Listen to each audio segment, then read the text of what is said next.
Bismillahirrahmanirrahim. Assalamualaikum warahmatullahi wabarakatuh.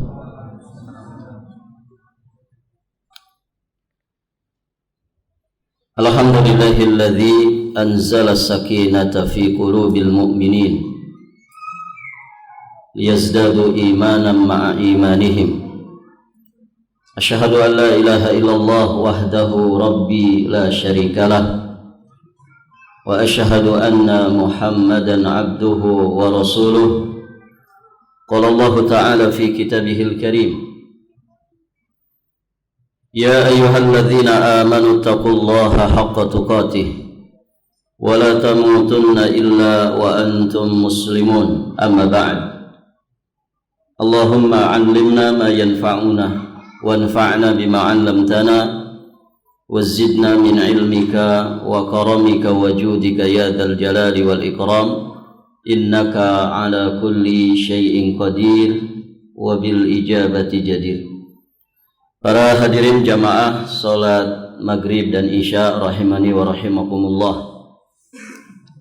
Alhamdulillah, tidak henti-hentinya kita bersyukur kepada Allah Subhanahu wa taala yang senantiasa memberikan kemudahan kepada kita semua untuk menunaikan kewajiban kita selaku hamba Allah, salat maghrib berjamaah. Semoga Allah Subhanahu wa taala berkenan menerima semua amal ibadah kita. Dilanjutkan dengan pelajaran kita masih di pembahasan Kitabut Tauhid alladzi huwa haqqullah 'alal 'abid, karya Syekhul Islam Al-Imam Al-Mujaddid Muhammad At-Tamimi An-Najdi Al-Hambali rahimahullahu ta'ala. Sekarang kita akan masuk di bab yang baru, bab yang ke-16. Pada bab ini penulis rahimahullahu ta'ala ingin menjelaskan kepada kita tentang keadaan para malaikat sebagai makhluk Allah yang paling perkasa. Beliau ingin juga menjelaskan kepada kita bagaimana rasa takut para malaikat ketika turun wahyu dari Allah Subhanahu wa taala. Artinya, walaupun mereka ini makhluk yang perkasa, tetap saja statusnya adalah makhluk. Mereka juga punya rasa takut kepada Allah Subhanahu wa taala, sehingga pelajarannya terkait dengan bab tauhid. Mereka ini adalah makhluk ciptaan Allah, statusnya makhluk, dan makhluk tentu tidak sama dengan Khalik, maka mereka tidak layak dijadikan sesembahan. Mereka tidak berhak mendapatkan satupun dari peribadatan makhluk Allah Subhanahu wa taala yang lainnya. Baik, para jamaah yang dirahmati Allah, sehingga tidak ada yang berhak untuk diibadahi, disembah dengan sebenar-benarnya kecuali hanya Allah Subhanahu wa taala. Siapapun makhluknya, setinggi apapun derajatnya, sekuat apapun itu makhluk, tetap saja statusnya makhluk, berbeda dengan Khalik. Maka la ilaha illallah, tidak ada sesembahan yang hak untuk diibadahi melainkan hanya Allah Subhanahu wa taala. Baik, para jamaah, di sini beliau membawakan beberapa dalil, di antaranya firman Allah di surat Saba ayat yang ke-23. Allah Subhanahu wa taala berfirman, ba'da a'udzu billahi samiil alim minasy syaithanir rajim, wala tanfa'us syafa'atu indahu illa liman adzina lahu hatta idza fuzzi'a an qulubihim qalu madza qala rabbukum qalul haqq wa huwal aliyyul kabir.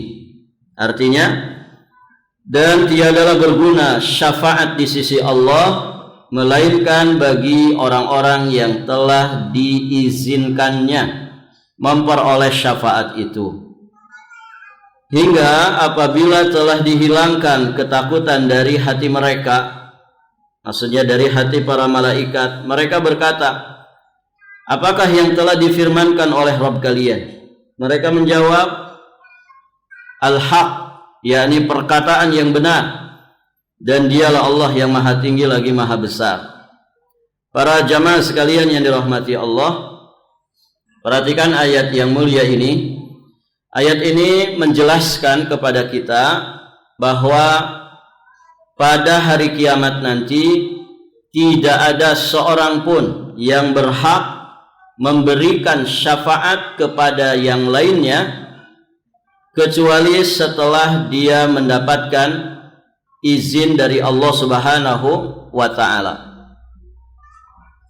Jika tidak salah, kita pernah membahas ini, pernah menjelaskan pembahasan ini, bahwa nanti di kehidupan akhirat ada di antara para hamba Allah yang diberi izin oleh Allah Subhanahu wa ta'ala untuk memberikan syafaatnya, kepada yang lainnya. Nah, termasuk di antaranya adalah malaikat. Malaikat di antara makhluk Allah Subhanahu wa ta'ala, ya, yang disebut dengan malak muqarrab, makhluk yang dekat kepada Allah Subhanahu wa ta'ala, memiliki sifat-sifat kemuliaan, ibadum mukramun. Mereka dikatakan la ya'sunallah ma amarahum wa yaf'aluna ma yu'marun.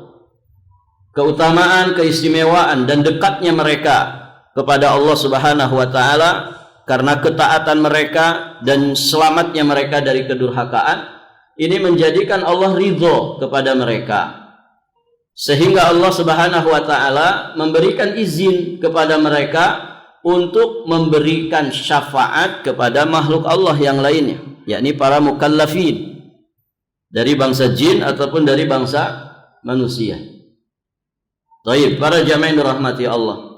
Maka di sini Allah Subhanahu wa ta'ala menjelaskan bahwasanya tidak berguna syafaat di sisi Allah melainkan bagi orang yang telah diizinkan oleh Allah untuk memperoleh syafaat itu. Jadi orang-orang yang diberi izin oleh Allah ini juga tidak sembarangan memberikan syafaat kepada yang lainnya. Syarat untuk mendapatkan syafaat dari makhluk Allah yang diizinkan memberikan syafaat kepada yang lain juga diantaranya adalah ridho Allah kepada orang yang diberi syafaat itu. Misalkan nih, malaikat sudah diberi izin oleh Allah memberikan syafaat kepada manusia. Maka para jamaah, tidak semua manusia begitu saja bisa mendapatkan syafaat dari malaikat dengan izin Allah tadi. Hanya orang-orang yang diridhai Allah saja, hanya orang-orang yang diizinkan Allah saja yang kemudian mereka mendapatkan syafaat dari malaikat tersebut. Nah, begitu para jamaah. Dengan demikian disebutkan di dalam sebuah hadis bahwasanya orang yang paling berbahagia dengan syafaat itu adalah orang yang tidak berbuat syirik kepada Allah, tidak membawa mati dosa kesyirikan.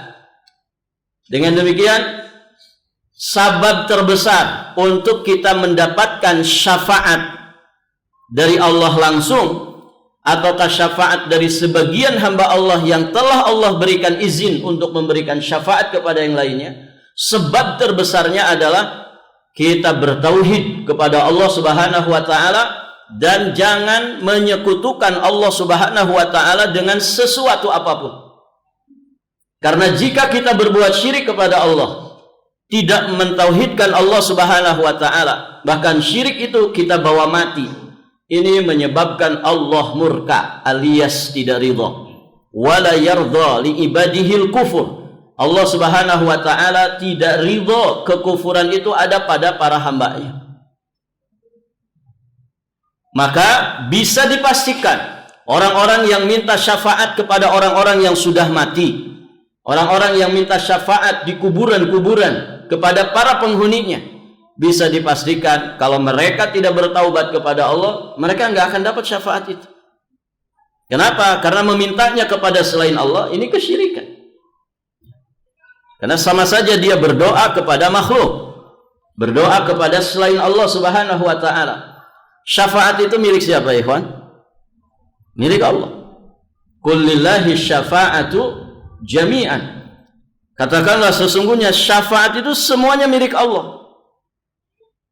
Nah, ini yang harus dipahami terlebih dahulu. Syafaat itu milik Allah. Tidak ada seorang pun yang kuasa memberikan syafaat dengan sendirinya.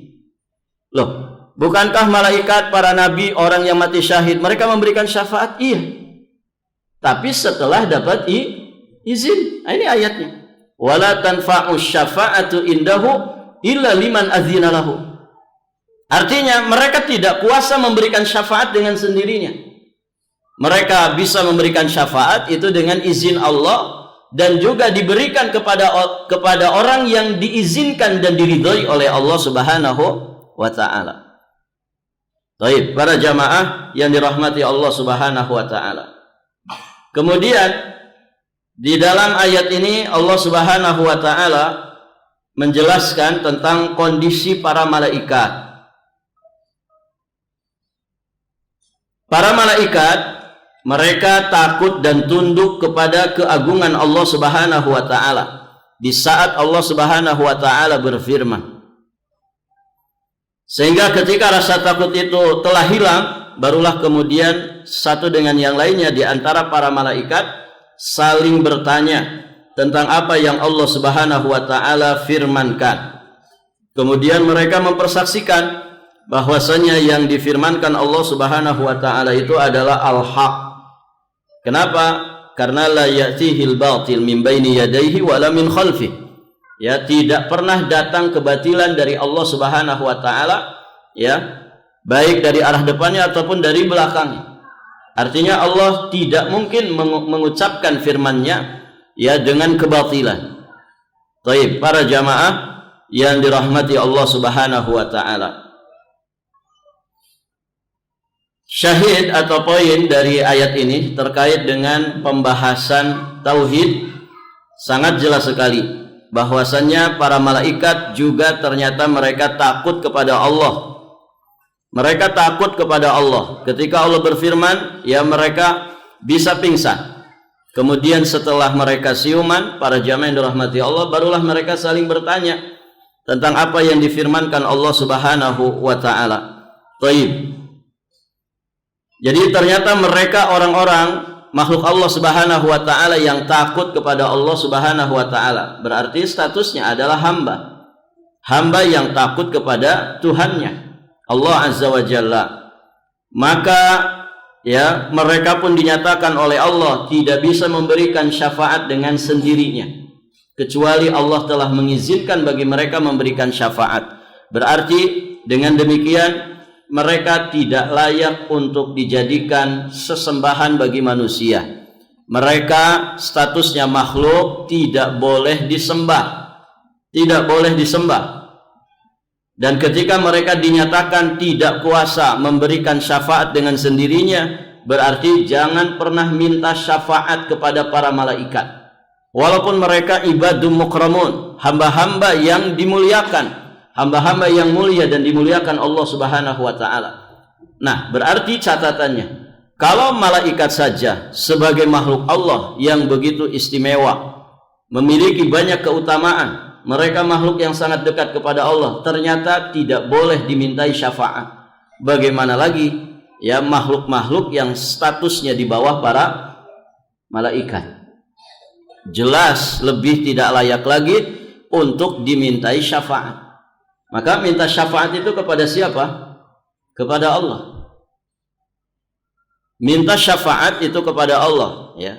Jadi kalau kita mau minta syafaat, kalimatnya bisa langsung, ya Allah berikanlah syafaat kepadaku di kehidupan akhirat yang bisa membantu, menolong, menyelamatkan diriku dari siksa api neraka.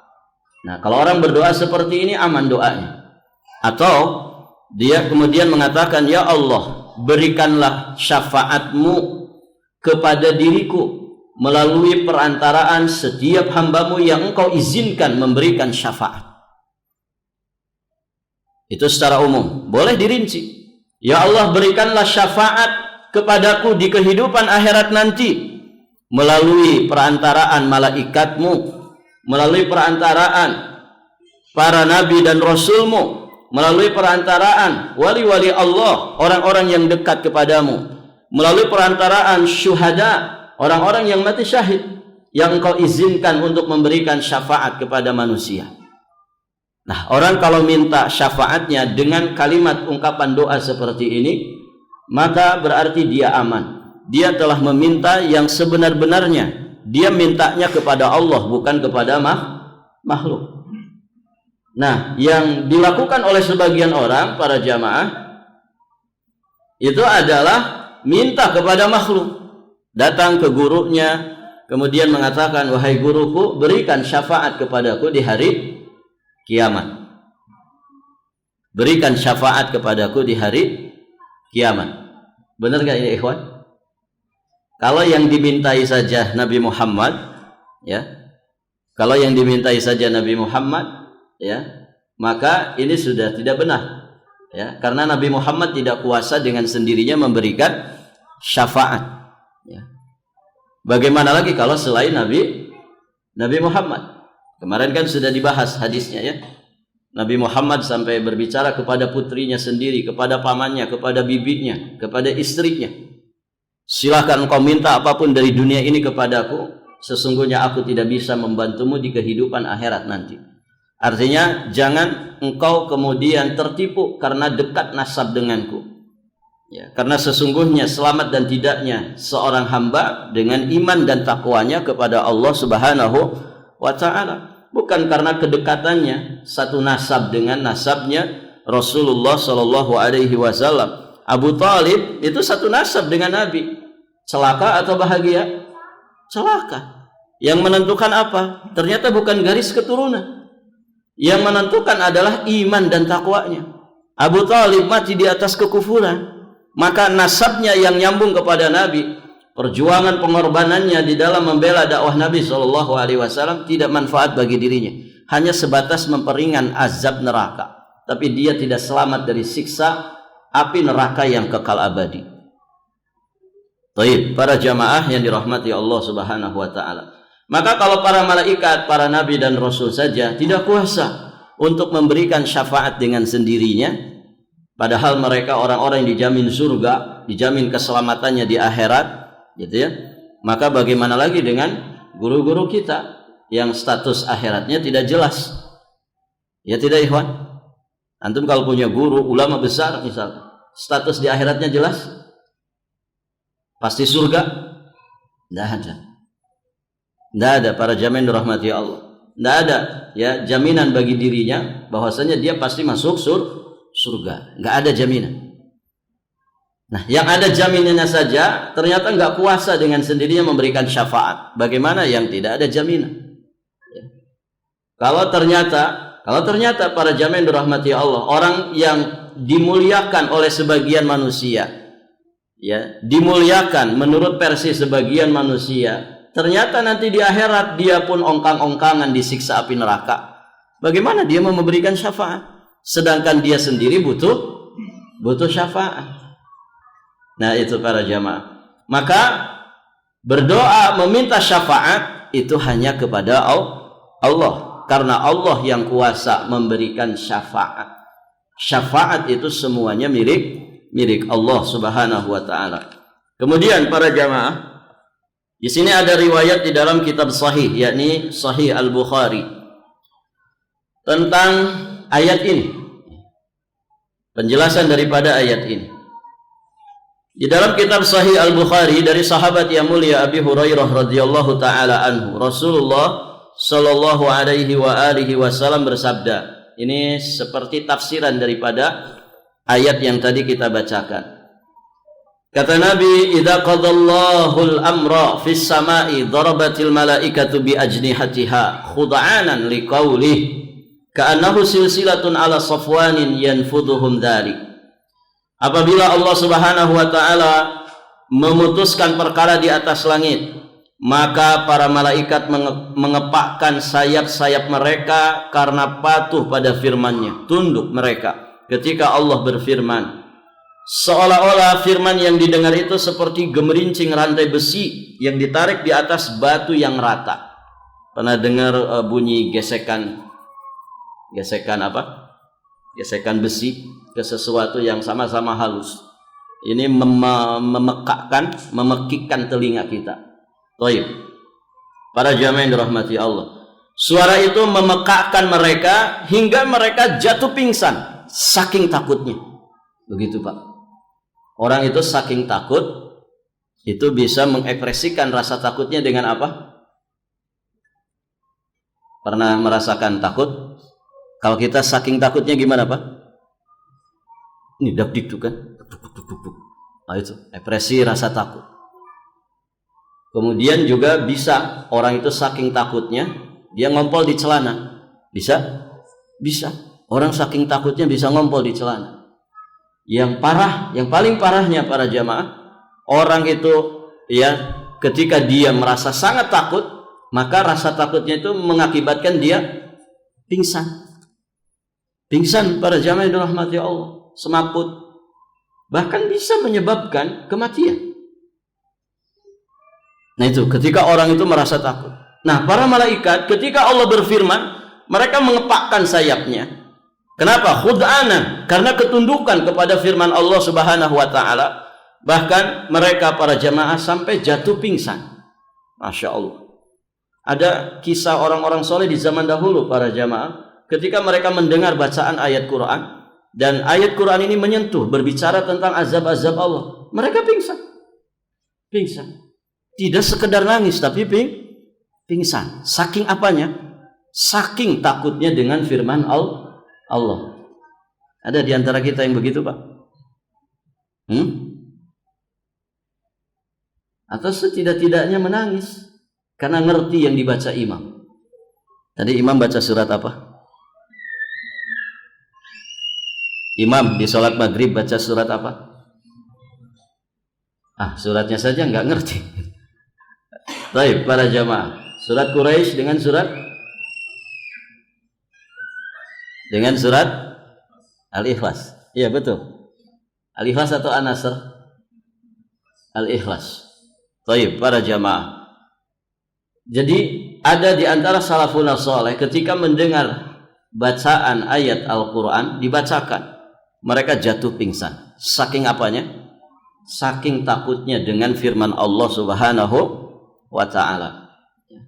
Atau setidak-tidaknya ya, kalau kita tidak selevel itu para jamaah, setidak-tidaknya bergetar hati ya. Idza tuliyat alaihim ayatuhu zadathum imana. Awajilat qulubuhum.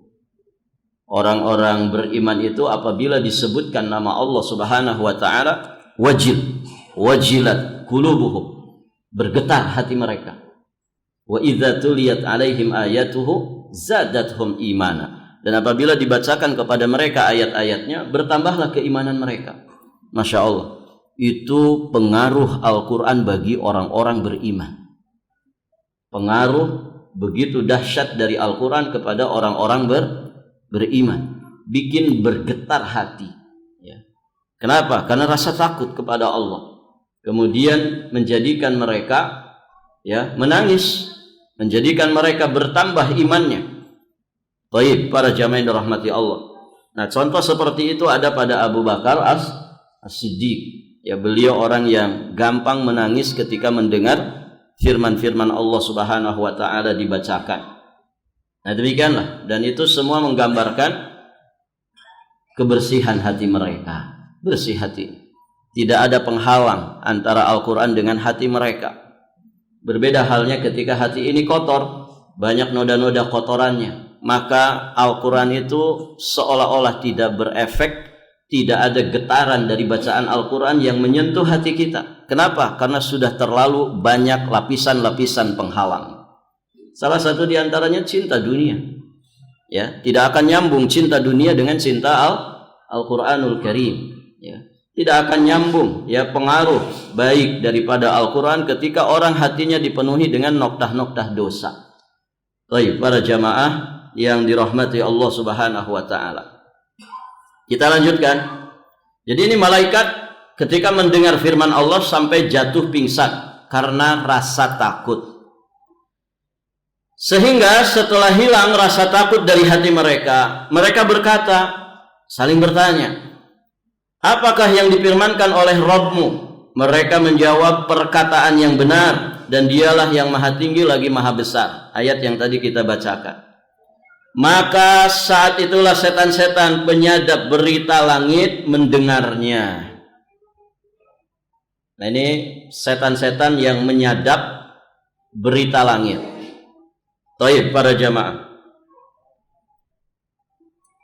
Jadi saat itulah setan-setan penyadap berita langit mendengarnya. Setan-setan penyadap berita itu mendengarkannya seperti ini. Kemudian wasafahu Sufyan bikaffihi faharafaha wa baddada baina asabihi. Digambarkan oleh Sufyan, yakni periwayat hadis, dengan telapak tangannya, yaitu dengan merenggangkan dan membuka jari jemarinya. Bila mana setan penyadap berita yang berada di atasnya mendengar kalimat atau firman Allah itu, disampaikanlah kepada yang berada di bawahnya. Kemudian disampaikan lagi kepada yang di bawahnya. Dan demikian seterusnya hingga disampaikan ke lisannya tukang sihir atau lisannya dukun. Dulu ketika saya belajar kitab ini, kemudian pas di bab ini, syekh kita menggambarkan seperti ini para jamaah. Karena Sufyan perawi hadis ini kemudian bikafihi faharafaha wasafahu bikafihi, demikian. Jadi begini.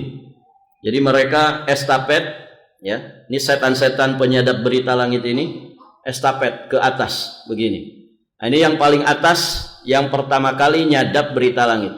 Kemudian ya faharafaha wa baddada baina asabi'i. Disampaikan. Ini kalau sudah dengar disampaikan ke yang setelahnya, disampaikan ke yang setelahnya, disampaikan ke yang setelahnya, terus sampai ke bawah, sampai ke telinganya dukun dan tukang sihir.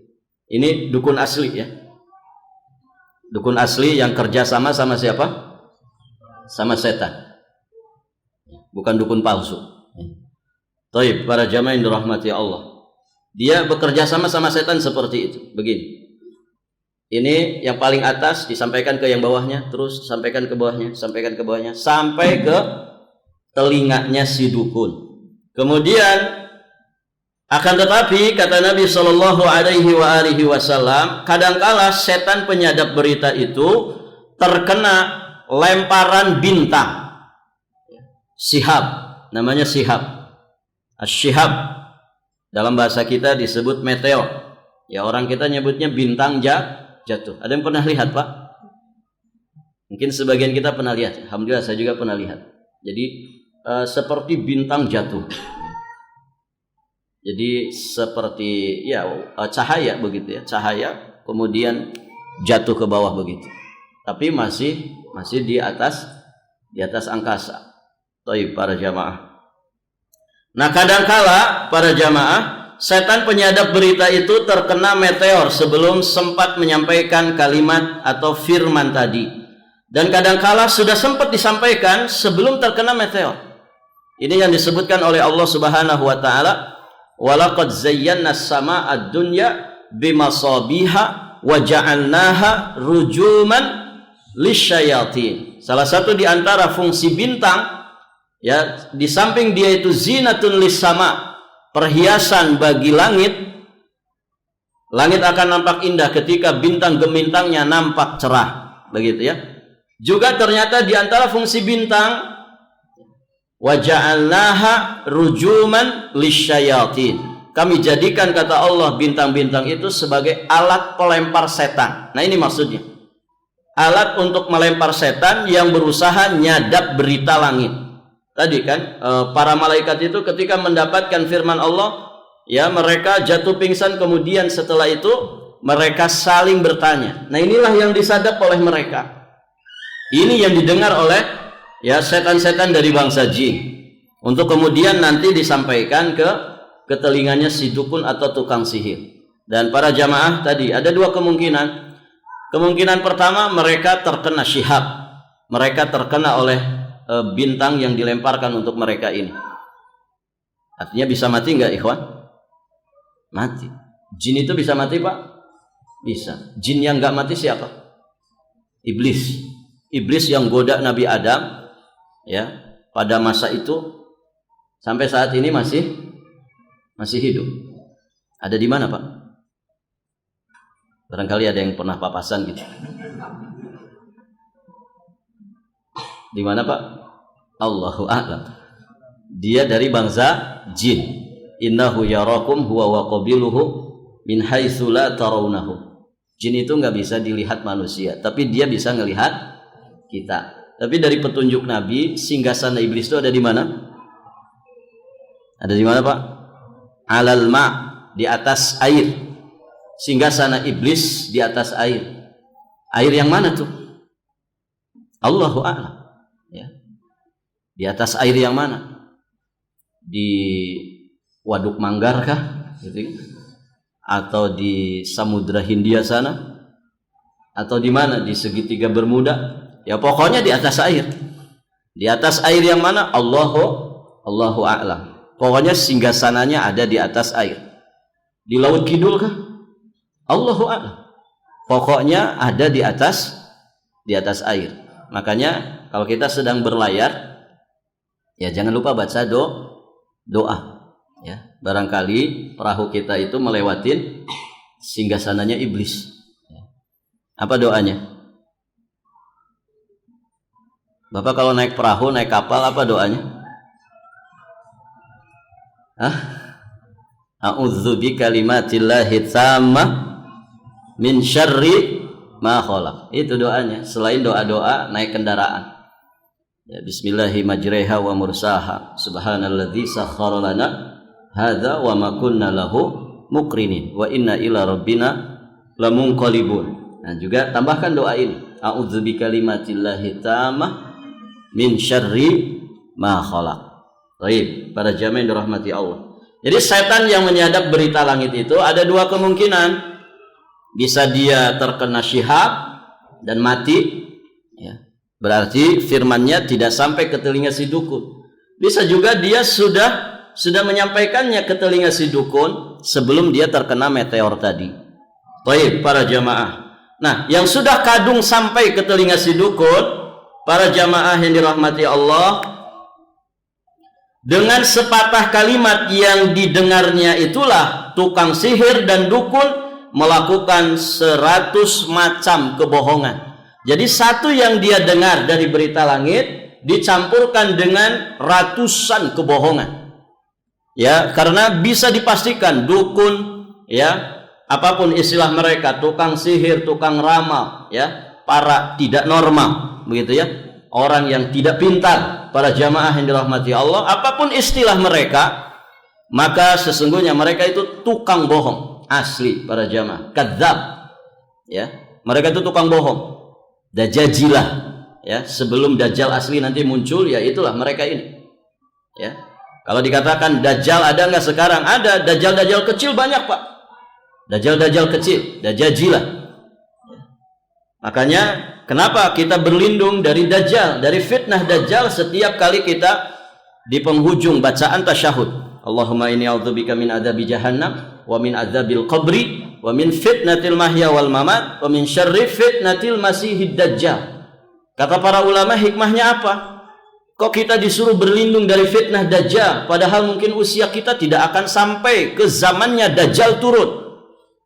Kenapa kok kita disuruh membaca doa ini? Barakallahu fikum. Salah satu hikmahnya supaya kita selamat dari antek-anteknya dajjal, dajajilah yang ada saat ini. Apa yang paling kentara dari dajjal? Tukang bohong. Ya kan? Tukang bohong, Pak. Nah, pertanyaannya, di zaman ini ada nggak tukang bohong? Banyak sekali. Nah, tukang-tukang bohong ini, Pak, munafikin atau yang sejenis dengan mereka, itulah anak buahnya dan dajjal. Jadi kalau pedagang ngebohongi langganannya, ini dajjal kecil, gitu ya. Ada orang, ya, memborong satu proyek, bohong, para jamaah yang dirahmati Allah. Setiap usaha dia berbohong, nipu orang. Ini dajajilah ini. tukang-tukang bohong, dajjal-dajjal kecil sudah berkeliaran di sekitar kita. Ya. Nah, makanya kita berlindung dari fitnah dajjal. Dajjal yang sesungguhnya, dajjal besar, dajjal asli, mungkin usia kita tidak akan sampai. Begitu ya.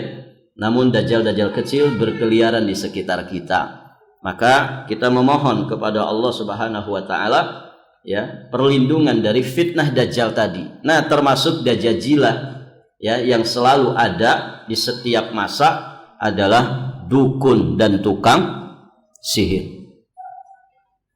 Pernah lihat iklan orang jual jimat, Pak? Jimat pesugihan ya. Apa namanya? Bambu petuk apa? Bambu yang punya cabang apa namanya? Bambu petuk apa? Di apa itu namanya? Di tempat jualan online itu, aplikasi jualan online, dijual jimat pesugihan, mendatangkan kekayaan.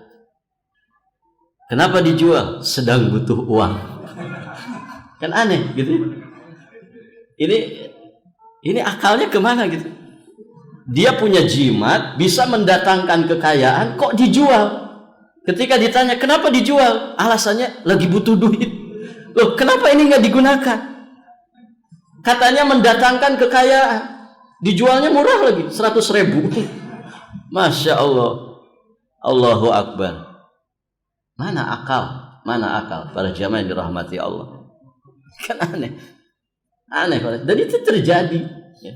Tapi jangan coba-coba browsing ya. Tidak usah para jamaah. Ada orang model-model gitu, dijual karena butuh uang. Loh, bodoh sekali kamu ini. Gitu. Kenapa nggak digunakan aja, begitu ya? Kalau memang itu mendatangkan kekayaan, ini bisa jadi pesugihan. Loh, kenapa nggak kamu gunakan? Berarti para jamaah itu bukti bahwasanya jimatnya itu tidak mujarab. Ya kata orang tidak sakti. Ya, kalau beneran mendatangkan pesugihan, kenapa nggak dia pakai saja? Ya, dia akan jadi orang kaya raya tanpa bekerja, kan begitu? Baik, para jamaah yang dirahmati Allah. Maka dukun, tukang sihir ini dajajilah di zaman ini. Tukang bohong, asli tukang bohong, Pak. Saya pernah ngobrol sama mantan dukun. Mantan dukun, begitu. Cerita dia panjang lebar, berguru ke kota ini, ya. Jadi kalau ada di sebuah kota viral, ya di masa itu ya, di masa beliau tahun 70-an atau 60. Kalau ada dukun viral di kota anu, ada dukun yang terkenal, Kahot, Sakti, Mandraguna, dia akan datangi, Pak. Ya, nanti dengar lagi di kota anu ada dukun yang terkenal, dia datang lagi, berguru terus.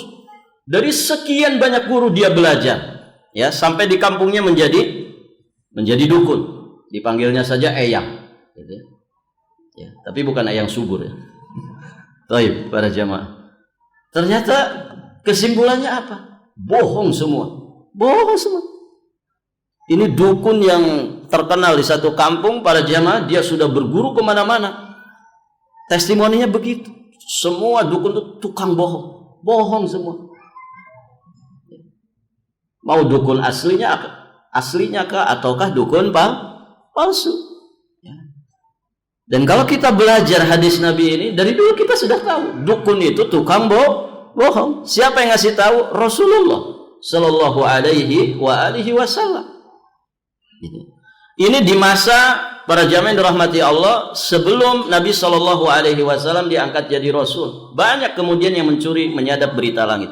Tapi setelah Nabi SAW diutus, mereka tidak leluasa lagi untuk itu, sehingga lebih bisa dipastikan untuk masa-masa saat ini sampai datangnya kiamat, tidak ada satupun dukun kecuali dia tukang bohong. Tidak ada benernya para jamaah yang dirahmati Allah. Baik. Jadi sepatah kalimat yang didengarnya ini, tukang sihir dan dukun itu melakukan 100 macam kebohongan. Mereka yang mendatangi tukang sihir dan tukang ramal berkata, bukankah dia telah mengatakan kepada kita bahwa pada hari ini akan terjadi ini dan itu? sehingga dipercayalah tukang sihir atau tukang ramal itu karena satu kalimat yang telah dia dengar dari langit itu. Kalau ia pas kebenaran para jamaah, apa yang diucapkannya betulan terjadi, maka itu sesungguhnya istidraj dari Allah Subhanahu wa taala untuk menguji manusia. Nah, kebanyakan begitu para jamaah. Mereka terpukau dengan satu pernyataan dukun yang kemudian terjadi beneran, yang sesungguhnya itu istidraj, tapi mereka melupakan ribuan kebohongan yang dibuat oleh si dukun tadi. Baik, para jamaah yang dirahmati Allah, makanya kalau di kita ini muncul dukun viral, ya, mesti ujung-ujungnya di mana, Pak? Ujung-ujungnya di mana? Di penjara. Ya, ada dukun bisa menggandakan duit, gitu kan? Akhirnya berujung di penjara, gitu ya. Kenapa? Karena dia membohongi manusia, membohongi masyarakat. Bohong, semuanya bohong. Baik, para jamaah yang dirahmati Allah. Maka ya, jangan percaya sama dukun. Orang beriman yang bertauhid kepada Allah tidak percaya sama sekali kepada dukun. Dia punya Allah Azza wa Jalla yang Al-Ghani, yang maha kaya, maha kuasa, maha menetapkan takdir untuk para makhluknya. Baik. Para jamaah sekalian yang dirahmati Allah Subhanahu wa taala, sampai di sini pelajaran kita. Ini ada satu lagi hadisnya, tapi sudah masuk waktu ya. Kita cukupkan di sini, sampai di sini. Insyaallah sisa hadis ini kita baca di kesempatan berikutnya. Atau kita bacakan saja ya, karena hadisnya sama. Hadis dari Nawas bin Sam'an. Nawas bin Sam'an adalah Nawas bin Sam'an bin Khalid bin Amr al-Kullabi al-Ansari. Beliau sahabat Ansar. Dan ayahanda beliau juga seorang sahabat Nabi sallallahu alaihi wasallam. Beliau menuturkan Rasulullah bersabda, "Idza arada Allah taala an yuhyiya bil amri takallama bil wahyi." Apabila Allah hendak mewahyukan perintahnya, maka dia firmankan wahyu itu sehingga langit-langit bergetar. Lihat Pak, efek daripada firman Allah, langit saja bergetar. Bergetar dengan keras karena takut kepada Allah. Lalu apabila para malaikat penghuni langit mendengar firman itu, pingsanlah mereka dan bersimpuh sujud kepada Allah. Malaikat yang pertama kali mengangkat kepalanya adalah Jibril alaihi salam. Dan ini keistimewaan malaikat Jibril. Beliau Rasul Allah dari bangsa malaikat. Dan ketika itu Allah firmankan kepadanya apa yang dia kehendaki dari wahyunya. Kemudian malaikat Jibril melewati para malaikat. Setiap kali beliau melalui satu langit, pasti ditanya oleh malaikat penghuninya, apa yang difirmankan oleh Rabb kita wahai Jibril? Maka Jibril menjawab, dia firmankan yang hak, yang benar, dan dialah yang maha tinggi lagi maha besar. Maka seluruh malaikat pun mengucapkan seperti apa yang diucapkan malaikat Jibril. Demikianlah sehingga malaikat Jibril menyampaikan wahyu tersebut sesuai dengan yang telah diperintahkan Allah Subhanahu wa taala kepadanya. Baik para jamaah, di sini juga menunjukkan keistimewaan para malaikat. Mereka ibadun mukramun, ya, makhluk-makhluk Allah yang senantiasa tunduk patuh kepada Allah Subhanahu wa taala, menyampaikan apa yang menjadi tugas mereka, gitu ya. Dan ini tentu menjadi satu keimanan pada diri kita, di mana Allah menjadikan iman kepada para malaikat menjadi bagian daripada rukun iman yang 6 yang harus ada pada diri kita jika ingin dikatakan sebagai mukmin. Baik para jamaah yang dirahmati Allah Subhanahu wa taala, ini saja yang bisa disampaikan pada kesempatan ini. Semoga apa yang disampaikan bermanfaat. Insyaallah berikutnya nanti kita lanjutkan di bab yang baru, bab yang ke-17 insyaallah taala. Barakallahu fikum. Kita akhiri, sudah masuk ya, 1 menit lagi. Kita akhiri dan kita tutup dengan doa kafaratul majlis. Subhanakallahumma bihamdik, asyhadu an la ilaha illa anta astaghfiruka wa atubu ilaik. hadanallahu wa iyyakum ajma'in, wallahul muwaffiq ila aqwamit thariq, al-'afwu minkum, wassalamu alaikum warahmatullahi wabarakatuh.